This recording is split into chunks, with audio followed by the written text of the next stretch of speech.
With the formation of the Group A class in the WRC series, Japanese automakers began entering their cars and making their mark. Toyota even captured the Drivers' Champions crown in 1990. But for other entrants like the Mitsubishi Galant and the Subaru Legacy, victories were hard to come by, though they did have their moments showcasing their potential. In 1992, the Mitsubishi Lancer Evolution and the Subaru Impreza made their debuts. Both cars packaged in lightweight bodies with true power pumped out from 2-liter turbocharged engines.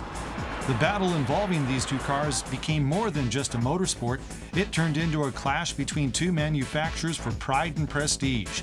From the past to the present, let's see how these cars evolved. The Impreza versus the Lancer Evolution. The Impreza versus the Evo, a classic rivalry that will go down in history. Unfortunately, the GTR and the RX-7 will go out of production. But the battle between the Impreza and the Evo will continue. You bet.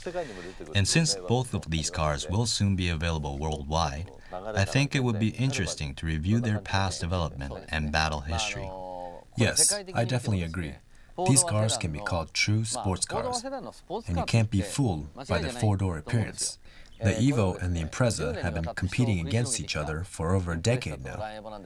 Two four-door sedans that Japan can be proud of, as these two cars can burn some serious rubber. And I mean serious rubber. Yeah, there are not many four-door sedans that can battle against a Porsche. No, not too many. These two cars have been battling it out in the same category for quite a long time. Best Motoring reviewed each Evo and Impreza model when they debuted, but it should be interesting to look back in history. Both cars has its roots in the WRC competition, so this should be very exciting to watch. What a duel! The Impreza Spec C versus the Lancer Evo 7 RS. Both of these models utilize the latest in Mitsubishi and Subaru technology. The basic specs seem about equal, with the ACD AYC on the Evo versus the viscous and mechanical differentials on the Impreza. Let's take a look at how they both ride.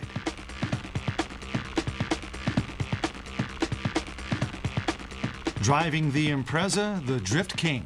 さあ、ベストモータリング始まって以来だと思いますよ。こうインプレッサ対ランエボがタイマン勝負っていうのは今までね、余計な邪魔者がいましたからね。今日はですね、正々堂々とインプレッサ対ランエボ、しっかり決着をつけてみたいと思います。And in the Evo Master, Nakaya. ランエボ8っていうのもね、噂されてますけども、最後にもう一回7でですね、インプレッサタイプスペック C だけ、タイマンバッテリー、こういうコースなんでスタート前行った方が多分先にゴールすると思うんですけども、どの辺で差がついてどの辺でこう詰まるのかとか、その辺も見てみたいとじっくり思います。Green light and they're off. An even start. Let's see who will take the first corner. And the Spec C inching out in front. Hey, Nakaya-san, giving slack? 今スタートのタイミングを誤ってしまった。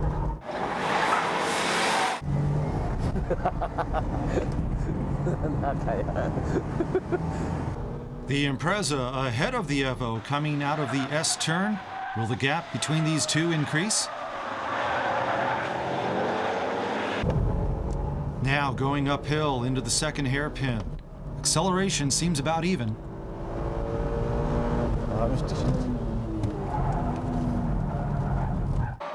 But the Evo closing the gap at the corner entrance. Stability making the difference in this 100R corner.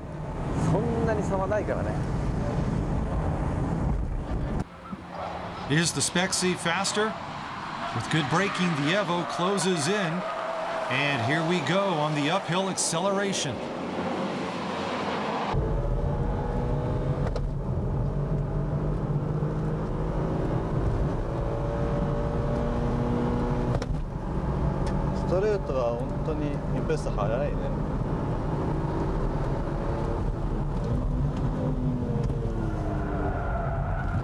second lap, where will the Evo close the gap on the straightaway?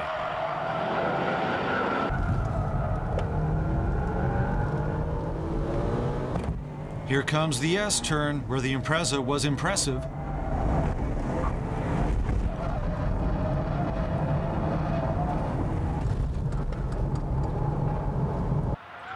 And the Spec C fast in and out of this corner.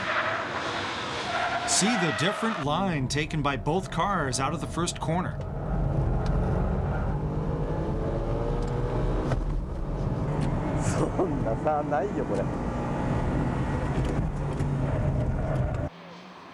All right, and now the Evo looking to take the inside. Here he goes.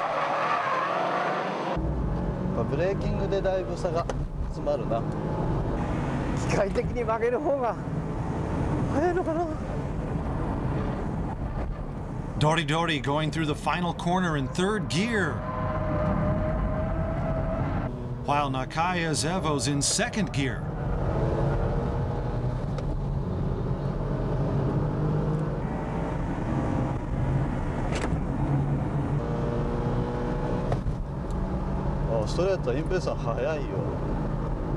Might be the gear ratio or the torque band, but the Spec C faster going uphill. Final lap. As Nakaya observed, the Evo has better braking. Its cornering line definitely inside the Impreza. Will that allow the Evo to have no problem keeping pace with the Spec C?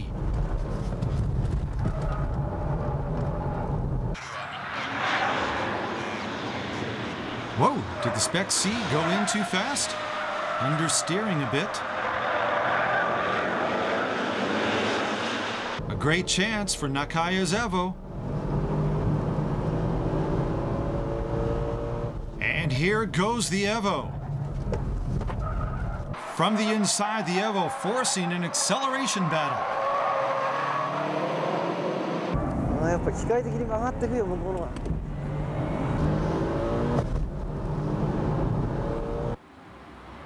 And entering the final corner, it's pretty close. How's this one gonna come out?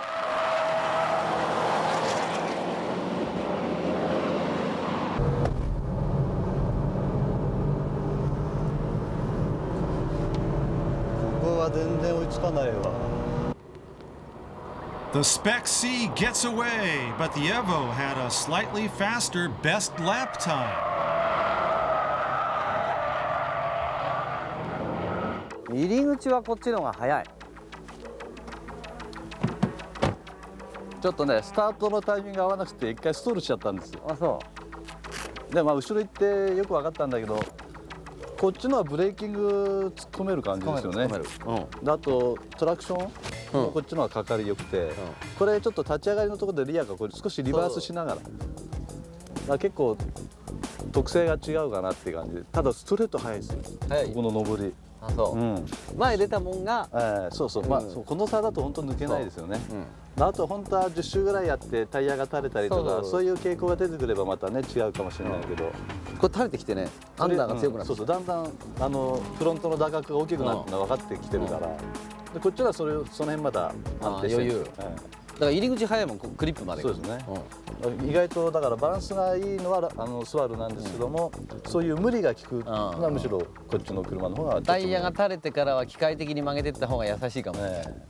基本的にはね、レースでもそうなんですけど、タイヤ垂れないんですよ。あんまり。Comparing the two cars in the second hairpin, the entering speed and lateral G limit is higher on the Evo, while the Impreza outperforms the Evo on cornering speed and braking force. The difference is obvious, observing the superimposed cornering lines of these two cars. Let's take a look at the final corner from the in-car cameras. The Evo's steering angle is slightly wider than the Impreza's.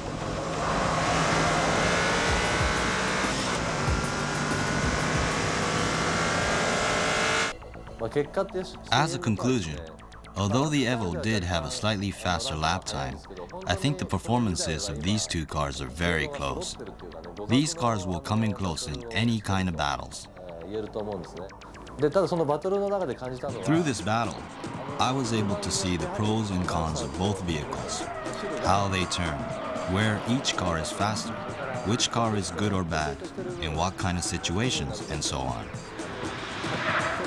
The most significant character of the Evo was that it was able to go very deep into the corner with its good braking. The Impreza, on the other hand, had to ease into the corner since yawing doesn't occur until very late into the corner.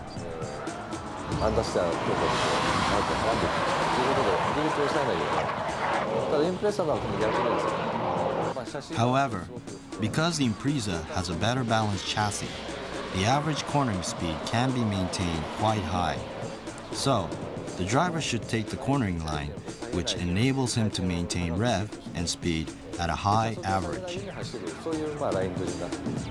The Evo has an opposite character in terms of cornering methods, since it requires you to go in hard, turn tight, and go out with full traction.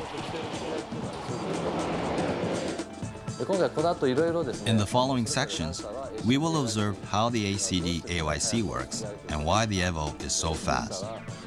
We will also check out the chassis dynamics of the Impreza, its suspension, and its high-powered engine to figure out why this car was able to reach such speeds.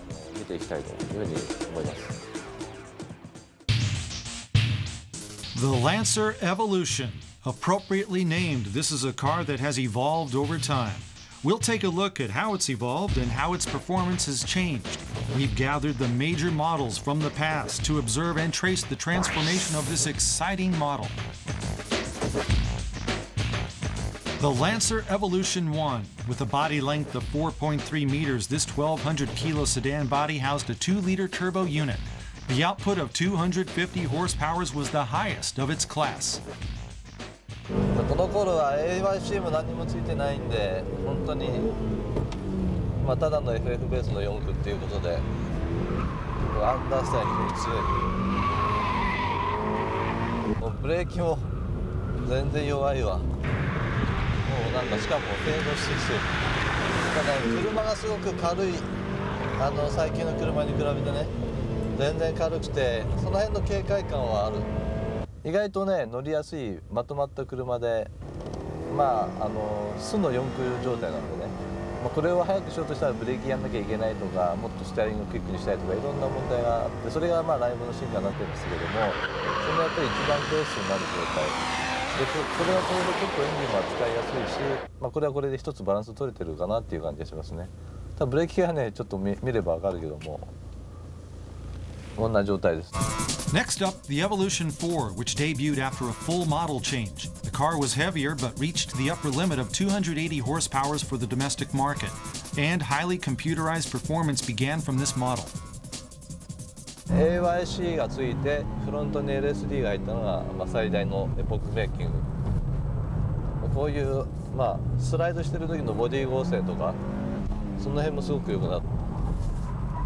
コントロール性も上がってるしね、すごい調子いいんですよね。オリジナルの発売と初期の状態ですごくいいぐらいの感じがあって、で今 AYC がね、やっぱりすごく効果があって、プッシュアンダーとか軽減されてるし、それからターンインのところのブレーキング時の安定性とか、あと車体の剛性感からエボ1が不得意だった高速コーナーでの安定性、そういったところがやっぱりね、格段に良くなってるんで。こうやって比べてみると本当に進化がよくわかりますね。これはすごいいい。This Tommy Mackinnon edition could be viewed as the final version of the second generation Evo. Let's see how the wider tread, improved suspension system, and AYC boosted its performance. CP9 ベースで試行錯誤を繰り返した中の、集大成みたいな車なんで、トミー・マキネは。エボ5からトレッドが広がってる、タイヤも太くなったんでね、あとブレーキがブレーンもついて、そういったいろんなものは全ていい方向に出てると思いますよ。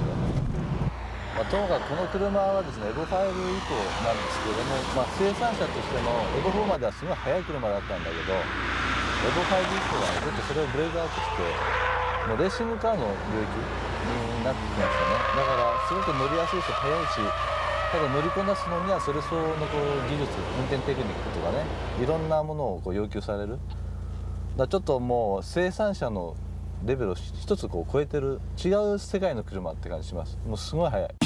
Just a month after the Evo 1 came out, the first Impreza debuted with 240 horsepower and the best quarter-mile time in its class. The car's handling was exceptional for a front-wheel drive-based four-wheel drive car. In its debut race in best motoring, the Impreza finished in first place, ahead of the R32 GTR. Let's see how this well-balanced vehicle has evolved. The first-generation Impreza was near excellence when it debuted as the STI version 3. The engine, the body, and the driver-controlled differentials all came together in a fast and fun package.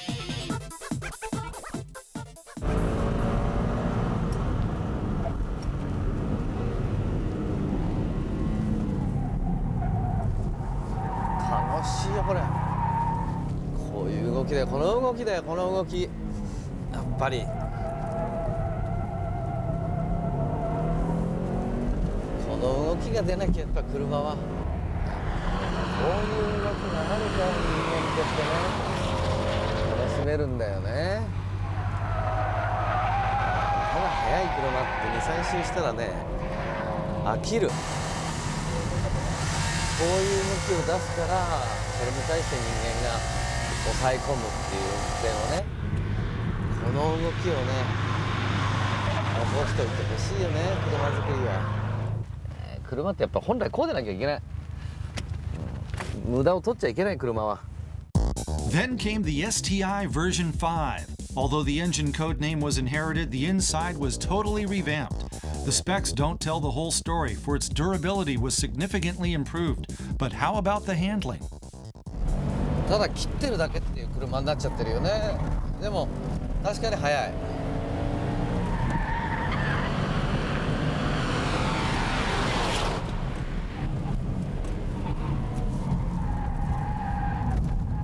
温まってくるともうアンダーアンダーアンダーって感じだよね。確かに速さを追求していくとこういう速さになってくる。速さだけ求める人にとってはすごくいい車ですよね、究極の。ただ僕は車を操ることが好きなんでやっぱり3ですね。これはね本当に可愛いのを買ってきたんだけど人間よりも偉くなっちゃったっていう感じ。A full model change brought us the GDB Impreza.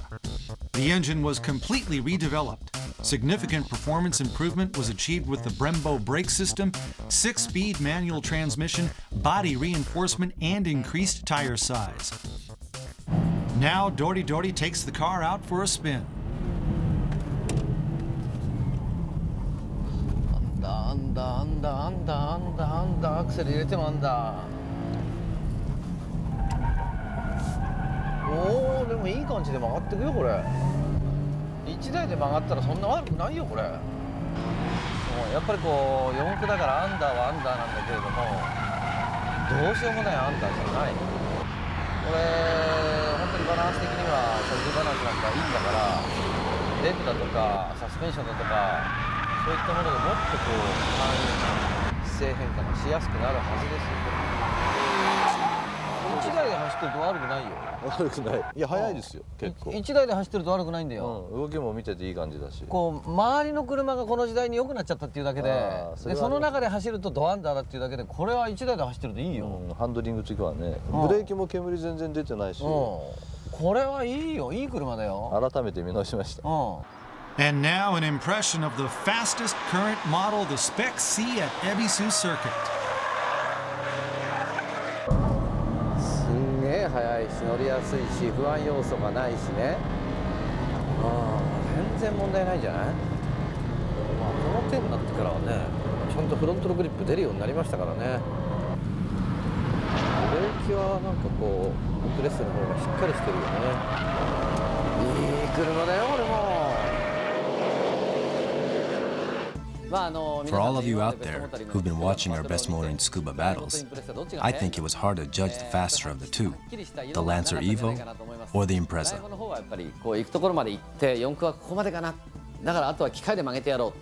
The Evo was developed under a concept where they strive to build a good four-wheel drive and supporting other factors by computer. I saw after the battle that the Impreza, on the other hand, was designed under a completely different concept.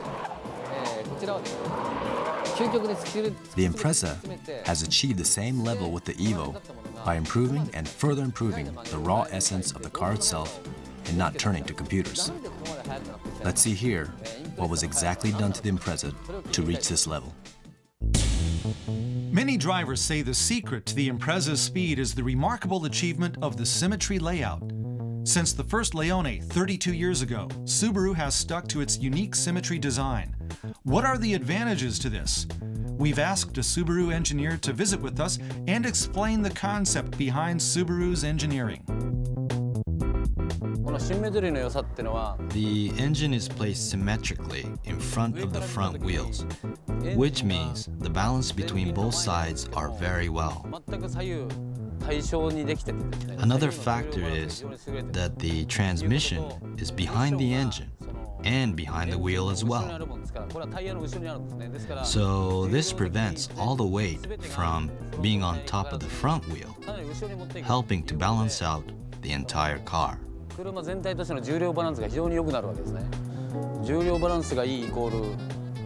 When the majority of the weight is in the front of the car, there is a need to make the front brakes stronger. In the case of the Impreza, the weight balance is vertically organized, leaving much weight in the back. As a four-door sedan, it is extremely well balanced. Therefore, the braking distance and feeling of the car by strengthening the brakes in the back can achieve great results. What it all comes down to is to set up the car so that it would basically have both front-wheel drive and rear-wheel drive characteristics. In making the transition from the old model to the new model, we had put a lot of attention in setting up the chassis that way. We wanted to keep the light sports handling feel, but on top of that, we wanted more stability and rigidness, which was accomplished by reinforcing the body frame. I think we've been able to achieve our goals fairly well. Okay, if the essential aspects of the car are that good, even a normal GDB should be quite impressive. We wonder, how close can it get to the Spec C? We've asked Boz Speed for their cooperation in setting up the car. The suspension and alignment have been modified to offset the change in steering balance due to the differential tuning. We've chosen Bridgestone Potenza RE01 tires. The LSD for both the front and back are the one-way type by Cusco RS. Plus, we've reinforced the front area as the same with the Spec C. ちょこっとチューニングですけれどもね、サスペンションとデフを入れ替えて、まあ50万ちょっとですね、工賃まで込みで、どのように良くなってるか、悪くなってるってことはないと思いますけどもね、チェックしてみたいと思います。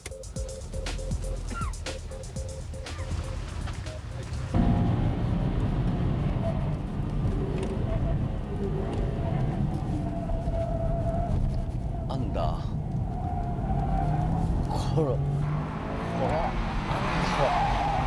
いただけないね、これね。ノーマルとかよく曲がる。アクセル入れたらよく曲がる車ってな。アクセル入れないとダメだよね。普通の人入れられないよ。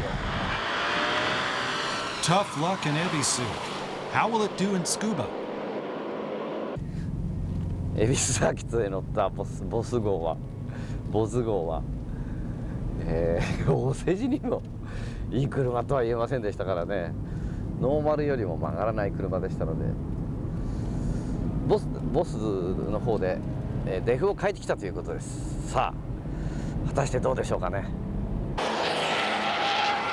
Will it get a passing grade this time? Dori again making another check.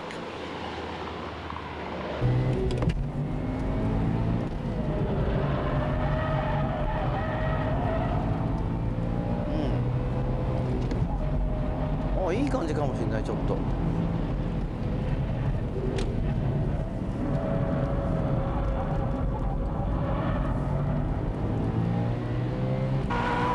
くはないよこれ。いい方向に行ってると思うこれ。入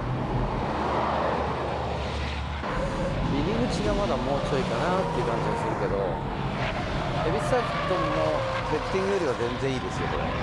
昨日の恵比寿サーキットと比べるとかなり乗りやすくはなってるかな。昨日はちょっとひどかったですね。今日はまあまともにちゃんとそこそこいい感じですよ。Older models can still compete. We have 3 slightly tuned older models ready to run in a race with 4 later models. Let's check them out. First, the Lancer Evo 2, which is regarded as the most well-balanced Evo among the first generation. The suspension has been lowered on this Evo 2, and only the intake, exhausts, and plug cords have been modified on the engine. So in this sense, the car is not really beefed up with additional power. So how will it do in the race? Nakaya's first impression of it on the track at Tsukuba.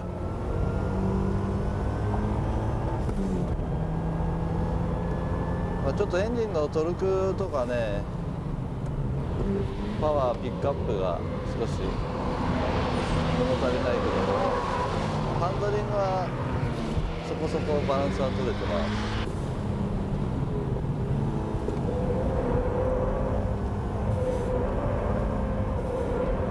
フロント LSD がね、ないからフロントが引っ張ってってくれないんだよ。Representing the second generation Evos is the Lancer Evolution 5. The AYC on this machine enables a car to turn through corners with 0 countersteering. Some parts of the chassis and intake have been modified. Let's see what kind of stuff this one has.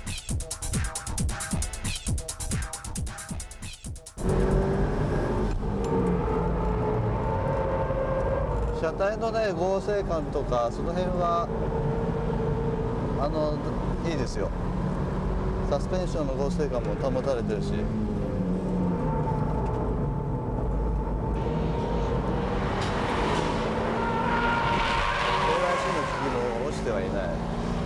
でこの車ちょっと排気系をいじっててね、それでエンジンの特性変わっちゃってて、一番使う4000とか5000とかの中間トルクがすごく細くなっちゃってる。だから本来その4駆のトラクションに出してダッシュ効かせるところでトルクがないんで、その辺がやっぱりライトチューンっていうのは今どちらかというともうランエボをやっぱりインプレッサーあんまりいじんない方がいいという、この車もそういう傾向になってますね。And here to represent the original Imprezas, the STI version 3. It's tuned to be fun to drive like an FR. The tires are an inch larger. There's been some tuning on the suspensions and the LSD. Also, enforcements have been done on the underbody. The intakes, exhausts, and the turbine have been modified. We'll want to find out about its speed and handling.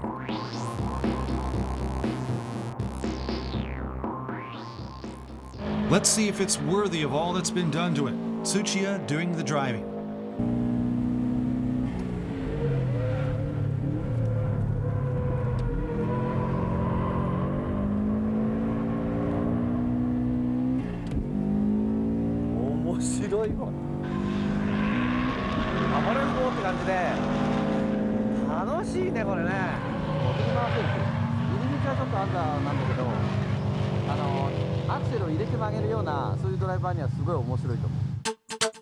The Impreza and Lancer Evo, 2 4-door sedans which have come to rule the domestic speed wars, the battle of the decade.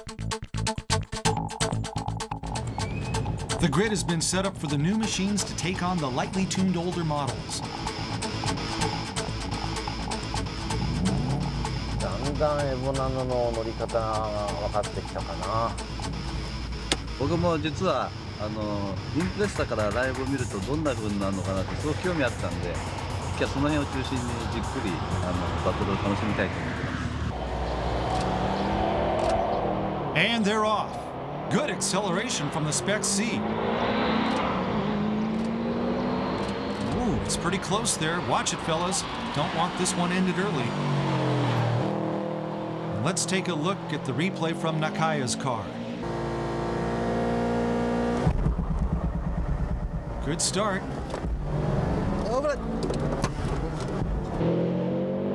Ooh, that was close. Gan-san, hold your horses. Oh yeah. Guys, please, aren't we cutting a little too close today? Really, you boys are too close. Watch out there. Whoa. ちょっとどいてくんないかな、山路。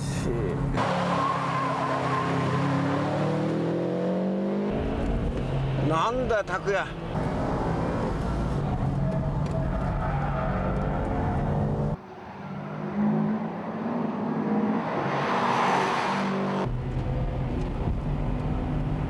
アウトから攻めて。 And Hattori with the tuned LSD in the lead. But who's going to be the fastest on the straight? なんか、あ、やばい。溜まったよ、俺。頭きちゃったもん。うわ、どうしましょう。そんな削りついたのが間違いなくて、俺が。お、かっこいいよ、インプレッサー。 Nakaya heating up now, passing 4 cars to 3rd place. And positioning for the first corner coming here. And here he goes to the inside, easily passing Yamaji.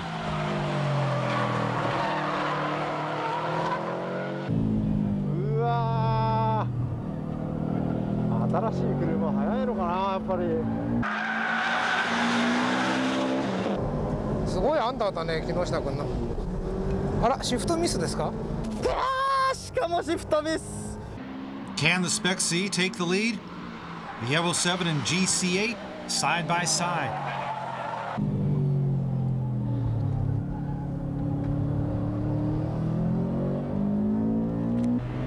立ち上がりいいよ。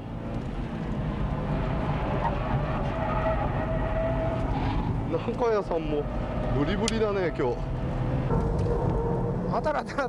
誰だあれ。 The Evo 7 going from the inside, Hattori from the outside.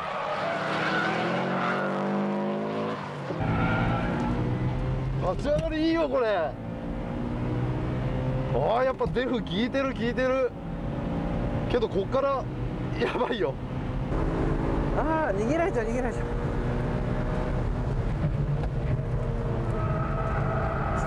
械曲げろ。曲がってる機械なんだからあんた。 けどこれ追いついちゃうよ、最終コーナーの立ち上がりで。まっすぐ速いんじゃないの、ちょっと。 Now on the 3rd lap, the Evo 7 can't shake the GDB.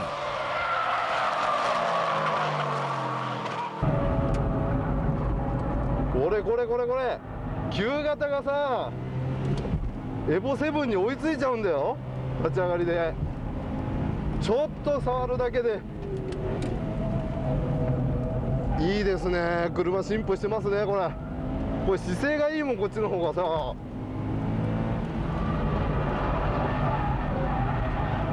これ俺機械扱えないよこれ。 Dory, enough whining. 機械嫌い。お願いだからさ。あ、今機械扱えたね。ステアリングこれ戻しながらさいけるっていうのはいいけど、ここはちょっと離される。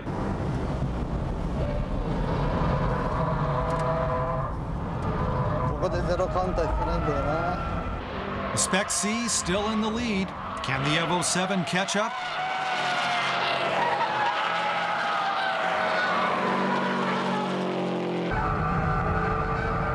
踏んじゃった方がいいんだよね。この車足悪くないぜ、ニュートラルで。でもね、ちょっとタイヤの幅が狭いかもね。 Now on the 4th lap, this race close the whole way. A view of the battle for 2nd place from inside Yamaji's car. And Kinoshita-san really struggling with the Evo 2 in 7th place. ちょっとブレーキが少しスポンジになってくると、この辺りはこれ古いのかなという気はするけれども、走りは悪くない。リアをスライドさせて向き変えてんだけど、それだとちょっとトラクションのかかりが悪い。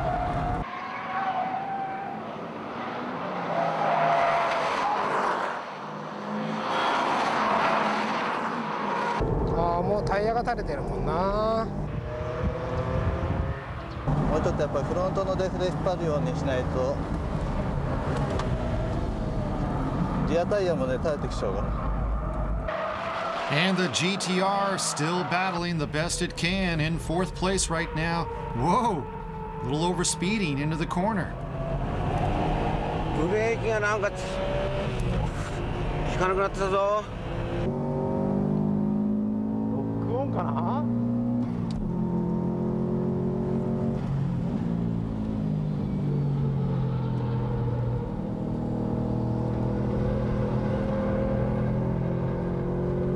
っぱ GTR の方が加速安定してるな。And here we go on to the final lap. うまくね入り口姿勢作れたらいい感じで回っててくれる。And looks like it's the GTR versus the GC8 for 4th and 5th. かなりピーキーな動きをしてるよね。こんなオーバーステアが出ないよ普通。ちょっと攻め込むと簡単にリアが滑り出す。うわっからい。この車のボディとサスペンションと重量バランスで電子制御を持たれたらもう本当にランサーじゃかなわないよ。And the Spec C even marking a lap time in the 5-second range. And despite the last grid start, the Spec C captures the checkered flag, the Evo 7 second, and the lightly tuned GDB comes in 3rd, a flash of its potential.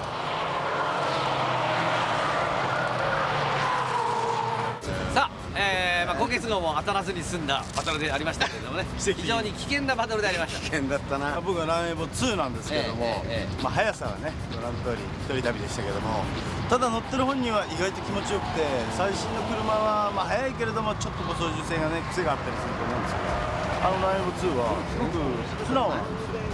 だから山路のインプレッサはちょっとね一人で乗って自分のラインを走れるときはすごく速くてポテンシャル高いんですけど、アンダーもオーバーもすごくピーキーに出るんですよね。両方出ちゃうんで。コーナーはねバランスいいんですよ。でもねやっぱり新しい車に比べるとワンランクレベルが低い。ストレートはねすごい遅いんですよ。それは中谷さんなんでなんですかね。だからねランエボは本当排気管まで全部設計して作ってて、エンジンもコンピューターもみんな合わせてあるから、排気管だけそのファッションで合わせちゃうと本当にダメになる。服部さんのインプレッサー、早かったですよね。アンダーで定評のある、旧型っていうか前回のついてきちゃいますからね。びっくりしました。あれもセブンについちゃってますからびっくりしました。後半の姿勢がいいの。コーナーから立ち上がりのアンダーじゃなくて結構後ろがちゃんとこう回り込んでて、デフは結構機械式入れて機械してある。だから服部のはね結果で GTR と同じぐらい速さ。じゃあコーナーもまっすぐもいい勝負です。いい勝負。これどうですかね。これ素ですよね。もう全く機械的に負けてない。そうだからすぐ乗りやすいし、あとはその 4WD の悪いとこいいとこちゃんと理解して乗れば素晴らしいいい車。ということで、インプレッサもですね、ランエボもですね、世界を代表する4ドアセダンで一番速い車であることは間違いないわけですけれども、今後ねこの2台がどういう展開をしていくのか、なくなっていく車もありますし、まだまだこれから頑張っていく車もありますからね、今後に期待したいと思います。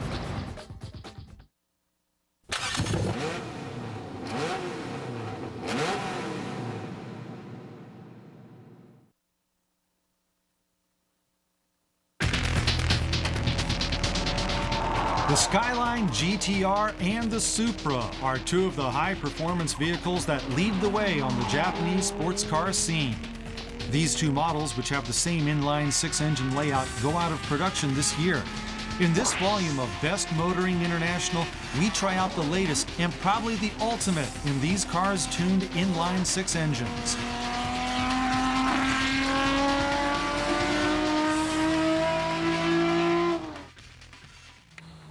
じゃん。はい。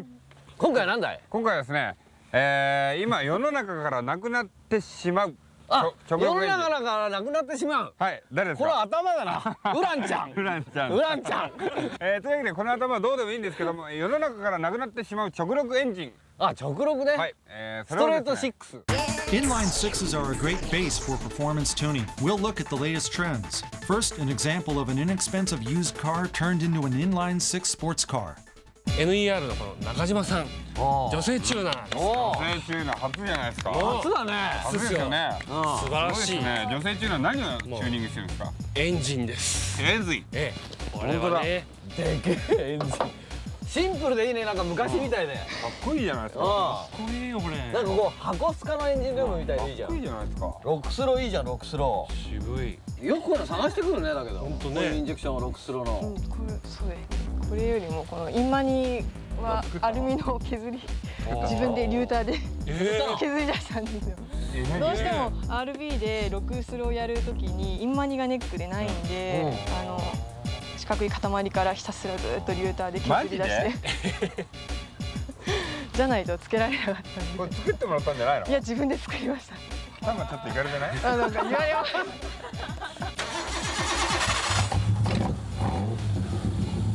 かっこいいじゃないですか。かっこいいね。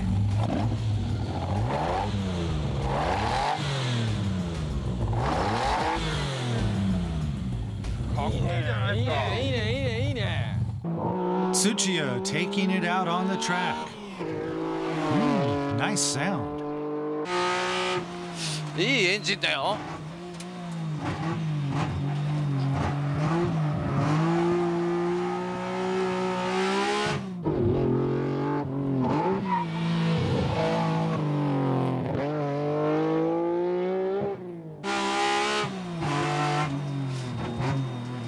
かぶらなきゃいいね、これね、ふかした時にね。ああ、回転落ちすぎる。Not offering a defense for the tuner, but the engine and suspension were put together just in time for this shoot. いいエンジンだね、これね。これはいい感じ。The advantage of this tuned motor is that it's based on the R32 GTS motor, which is relatively cheaper and light. Not a bad lap time for non-turbo. Orido follows with his test. これきっちりともうちょっとエンジンのマッピングが取れればいいんじゃないかな。まだちょっと重い感じがあるんだけどね、上は結構速いよ。Looks like the newly added F-Con and Link may need further setting. 気持ちいいね。7000ぐらいから8000ぐらいの間って結構いいポイントあるじゃないですか。多分セッティング次第でその幅もっと広がってきますよね、きっとね。今の状態で気持ちいい度レベルはどんぐらいですか？70点ぐらい。そうですね、僕もやっぱ 60% で60点ぐらいですかね。そうだね。まだ上がりますね、これ。上がる上がる。もうどんどん煮詰めていけばね、どんどん気持ちよくなっていくこれ。いや乗ってくる前はどうなるかと思ったんですけど、なんとか無事に走れてよかったと思います。あともうちょっと言ってたようにコンピューターの方を煮詰めたいなと思います。Now the old school R31 Skyline from R31 House. あらゆる仕様がある中で、今回はキャブです。キャブ。ブキャ。もう6発キャブと。いいんじゃない？お、軽いよ。4P ですか？あ、作りました。されてるね。すごいですね。フレックスガソリン匂いいいねこれ。昔風の匂いですよね。いいねキャブ車。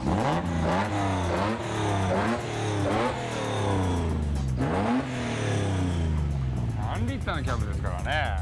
いい音するじゃん。ねえ。31は渋いよな、なんか男って感じで。意外といないんですよね、この車ね。そうですね。これ綺麗だね。綺麗ですね。塗装してきました。あ、塗装してきた。この日のために。ありがとうございます。綺麗なもんだって。すげえ綺麗。もう古いのを綺麗にしてるといいね。綺麗に乗ってんだなって感じですよね。はい。さあ走ってみたいと思います。はい。男はキャブ。セッティングが決まってるといいけどね、キャブはね。おお。And Tsuchiya off on the attack. Hear that carburetor sound. 吹けねえよ。難しいよこれ。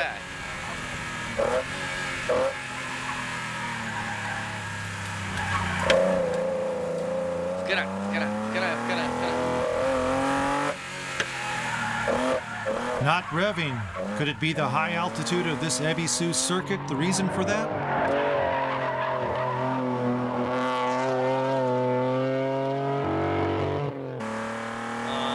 5500で一回吹けなくなるね。でそこから6000から吹けて6500で回るっていう。6500で頭打ち。難しいよこれ。しゃぶしゃぶセッティングは。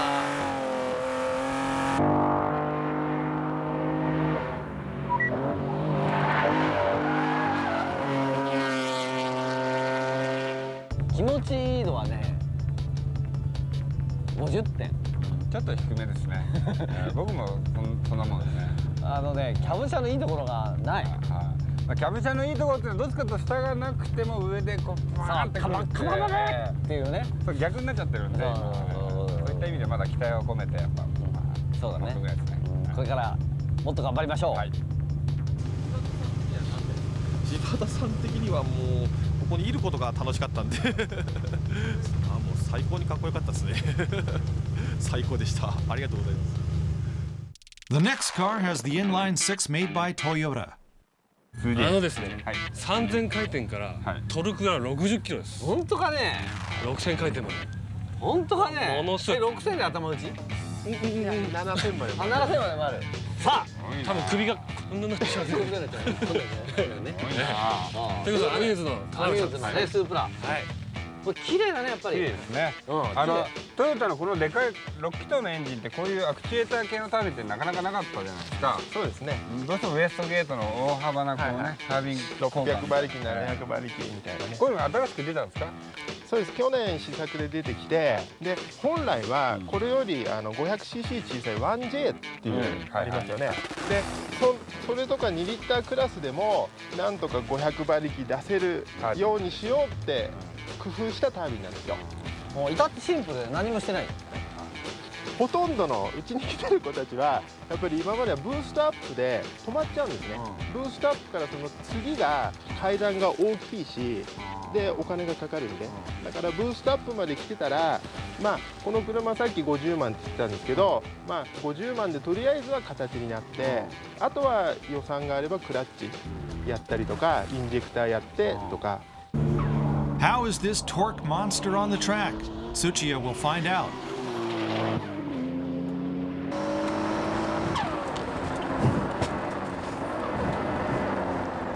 すんげえ乗りやすいなこれ。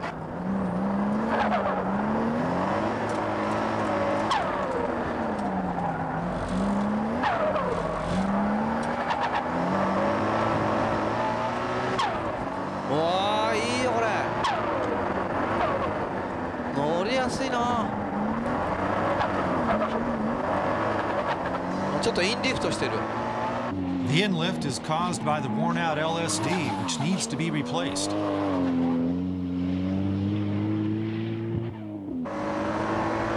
すげえいいよこれ。安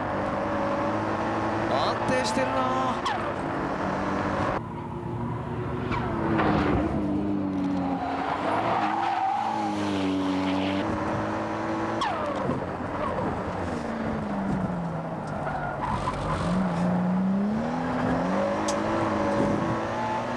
乗りやすい。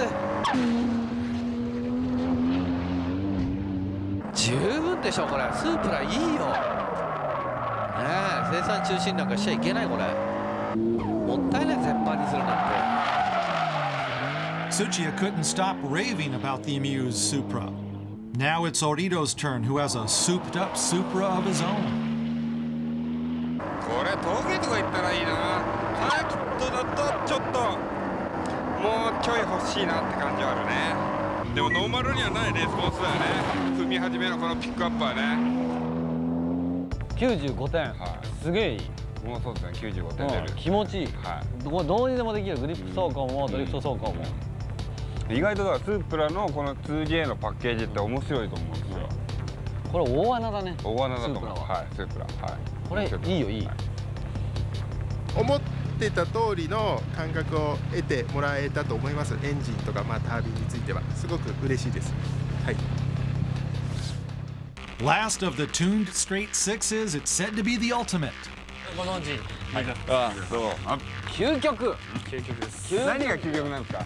今までうちは割とソフトな路線で来てたんですよ。エンジンノーマルでターボをちょっと取り替えてみたいな。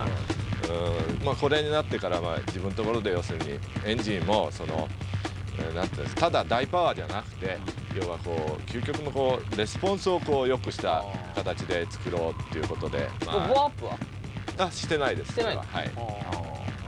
それをしない方が逆にレスポンスいいっていう。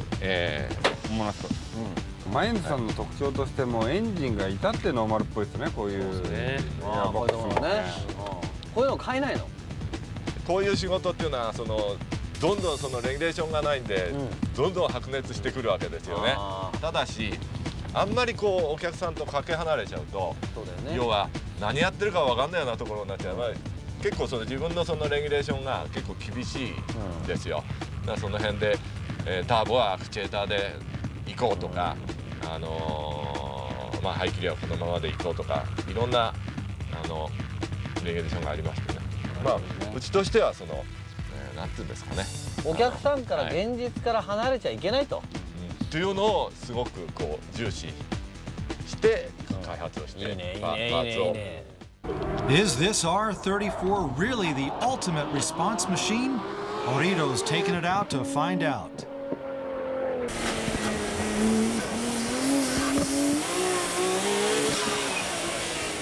早いよ。早すぎちゃうよこれ。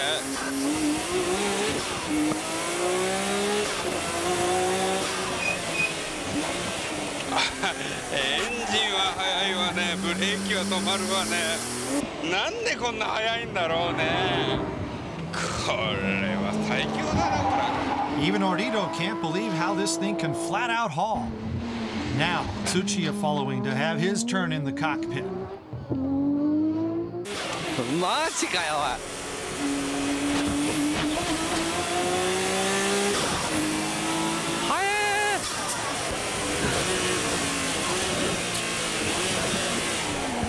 早すぎ。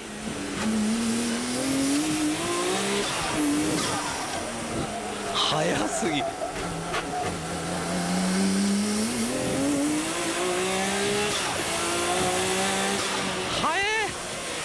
すげえ速い。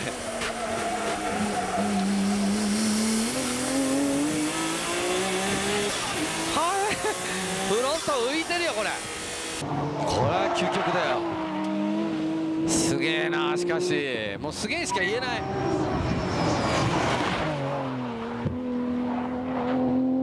一回死んだじいさんが目覚ますねこれ。本当そうですよね。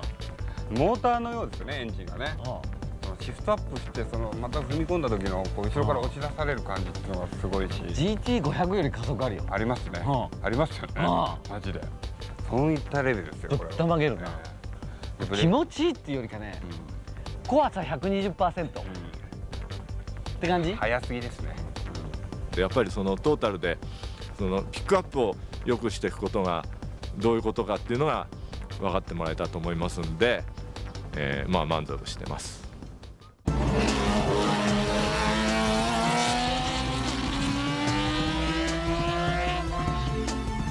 I remember putting on a 44 diameter carburetor onto my Hakosuka when I was around 19, and boy, it felt good. But it looks like the V6 layout is taking over the straight 6 globally, as it's more compact. But we won't forget how the inline 6 engines feels and performs.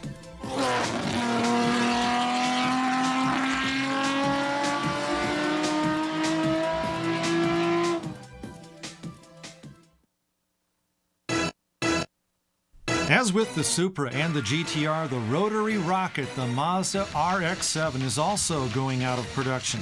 And that's not all. Even the Silvia, which was cherished by the drifters, is calling it a day. Some folks are wondering if the spirit of Japanese super sports cars is about to fade.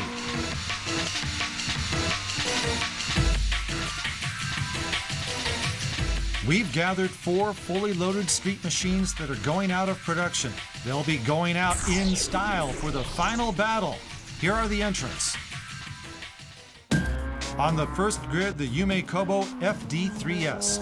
Only with some boost increases, this air-conditioned equipped RX-7 runs 1 minute 1 second for a lap at Scuba Circuit, with great handling as its weapon. 一番、馬力的には小さいんですが、トータルバランスの良さっていうところでいきたいと思います。もうちょっとみんな下げてほしいな。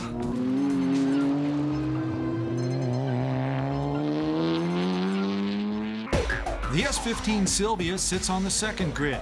Tuned by Auto-Produce Boss, it's the fastest among air-conditioned equipped tuned cars. Though it has a GT spec engine and tranny, this car's setting can be widely adjusted, even just to go shopping. みんな肉でやってんのに大人げねえやつが一人いるよな。4クラが持ち込んで600馬力もするバカが。ということで、究極のストリートバトル。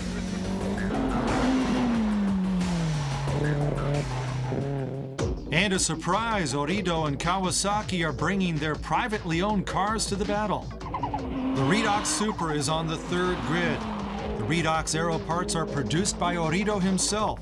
And this street machine is Orido's everyday ride. Its tuning concept, JGTC Everyday.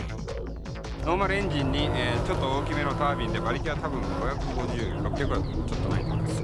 まあ最近だいぶ調子良くなってきたんで、これで GTR とシルビアのツーチューンをやっていきたいと思います。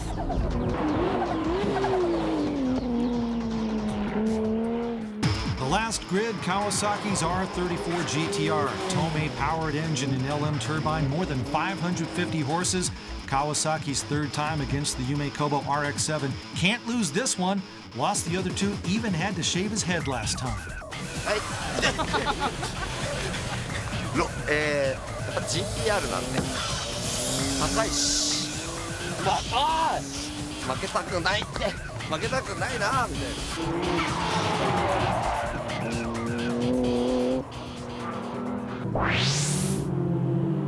Green flag for the 5-lap battle. They are off. And Kawasaki's GTR rockets start with the 4-wheel drive power. Let's take a look at the replay from his car.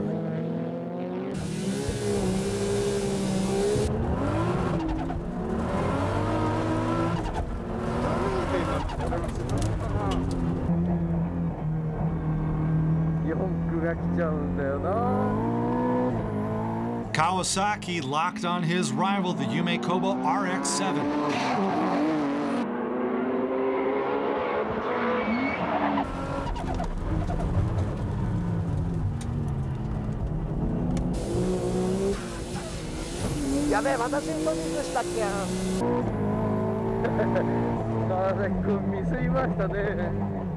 Orido behind Tsuchiya, but no way can he keep up with the GTR on the corner exit acceleration.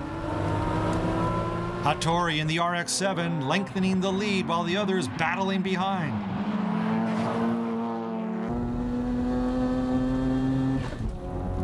Gambare, FD, gambare. ここからみんな速いぞ。なんも速いっすね、ちょっと。The 3 cars behind closing in on the uphill.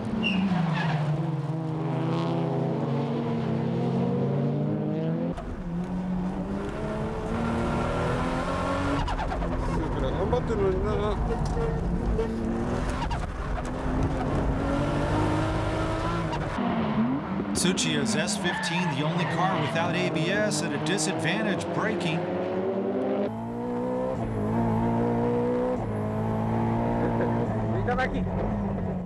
But Hattori's FD hanging on from the outside.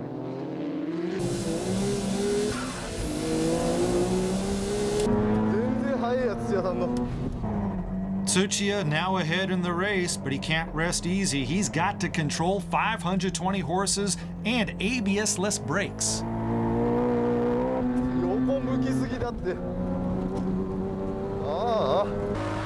The 2 big muscle machines attacking Hattori's RX-7. どうしようもねえや。コーナーは速いんだけどね。こんだけ上りがきついとね。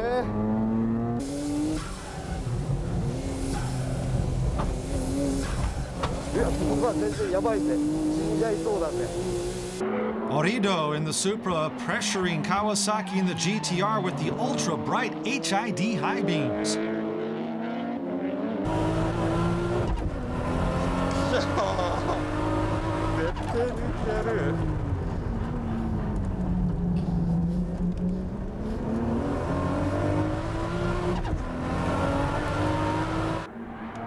Tsuchiya coping without ABS brakes, so understeer happening in the final corner braking area. Kawasaki on the same line, so here's a chance for Orido.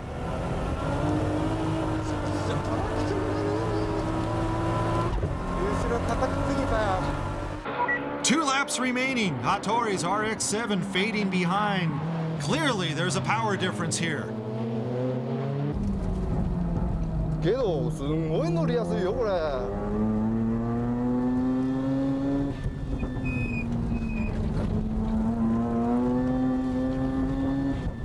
ほんとね GT カーぐらい乗りやすいよ。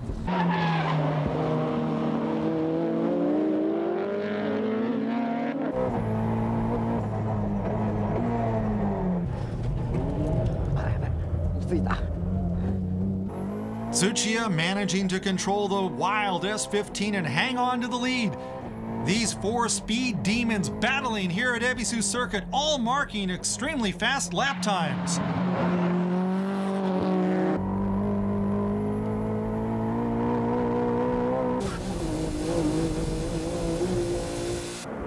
And it's the final lap.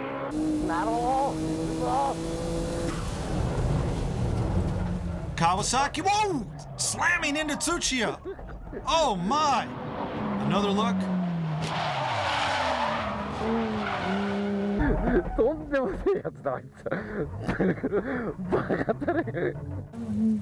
And Kawasaki must be feeling like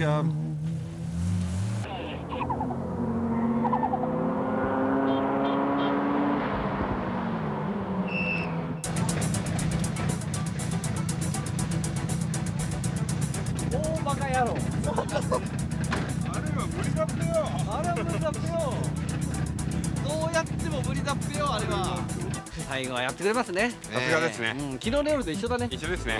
やることは一緒だね。自爆。はい。笑わせてくれました。おかげで一緒いただきました。まあそんなわけでね、まあ忘れ去られてく車たちとバトルしてみましたけど、忘れ去られないですよこの車たちは。これは忘れ去られないですよ。10年20年ね。残りますよねこの人ね。しつこく86のように。しつこくなってほしいですね。生き残ってってほしいね。日本人持ち食ってますからね。全然わかんないですね。さあそれではズボーに行ってみましょうか。ね。早速ですね。ごめんなさい企画。だってこれエンディングのスーパーバトルね。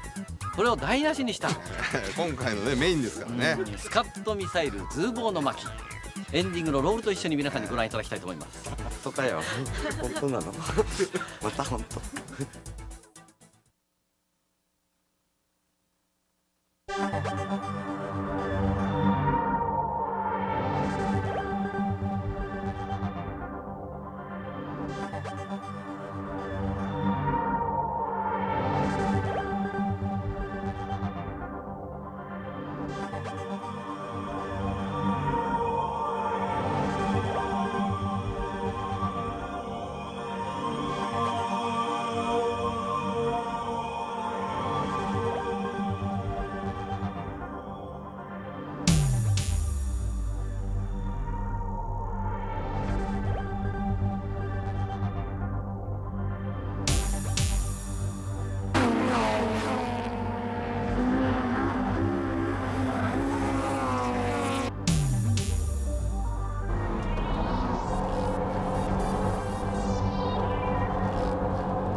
Well, he's got to catch up in this section, and he's pushing it. Watch out.